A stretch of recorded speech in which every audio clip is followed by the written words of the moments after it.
Hello, আসসালামু আলাইকুম। আমি রিসার্চ ব্লগ থেকে চলে আসলাম। আর কুলি পিঠার যে রেসিপিটা, দুধ কুলি পিঠা, সেটা আজকে দিব।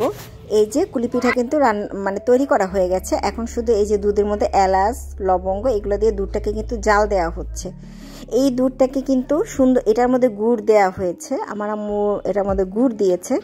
তো এই যে ভালোভাবে গুড়টাকে কিন্তু যখন এটাতে বলক ওঠে, যেটাকে বলে বলক ওঠা, তো ওইটা উঠলেই কিন্তু আম্মু পিঠাটা দিয়ে দেবে। আমি ভেবেছি এটাকে মনে হয় আমার আম্মু সেদ্ধ করবে, কিন্তু কুলি পিঠা আসলে এরকমই বানিয়ে তারপরে দুধের মধ্যে দিয়ে রান্না করতে হয়।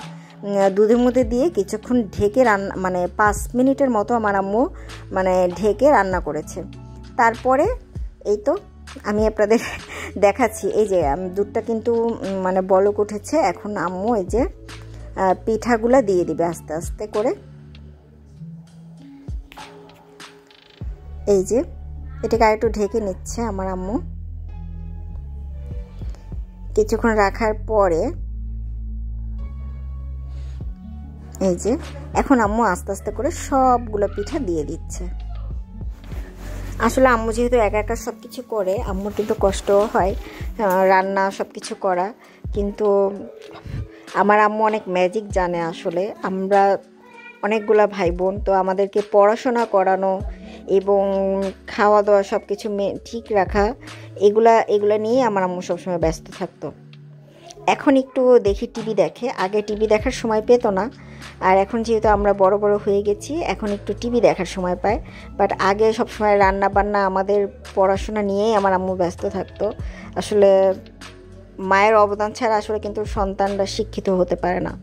আর যদি কোনো সন্তান পড়াশোনা করে, আমার সব থেকে বলতে হবে মায়ের অবদানটা সব থেকে বেশি, কারণ মা বাসায় থাকে। তো এই যে আম্মু দেখেন সব পিঠাগুলো কিন্তু আস্তে আস্তে দিয়ে দিচ্ছে।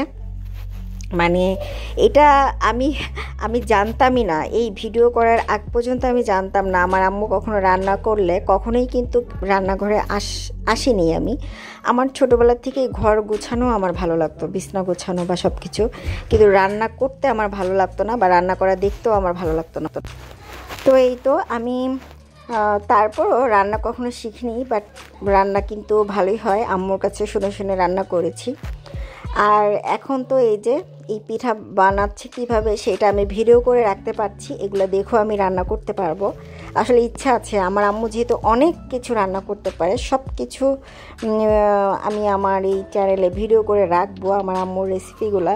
তাহলে আমার আম্মু যে সারা জীবন এত কষ্ট করেছে, এত রান্না করেছে আমাদের জন্য, আমার আম্মু শুধু আমাদেরই রান্না করে খায়নি, আমাদের বাসায় মেহমান, আল্লাহর রহমতে মেহমান তো আসলে একটা বাসার কি বলে বরকত। এই যে দেখেন, এই যে চালের গুঁড়া যেটা, এটা কিন্তু আবার চালের গুঁড়াকে আমার আম্মু আবার এই যে পানির সাথে মিক্স করে অথবা দুধের সাথে মিক্স করে আবার এটা দিয়ে দিয়েছে, কারণ তাহলে কি হবে, এটা ঘন হবে একটু।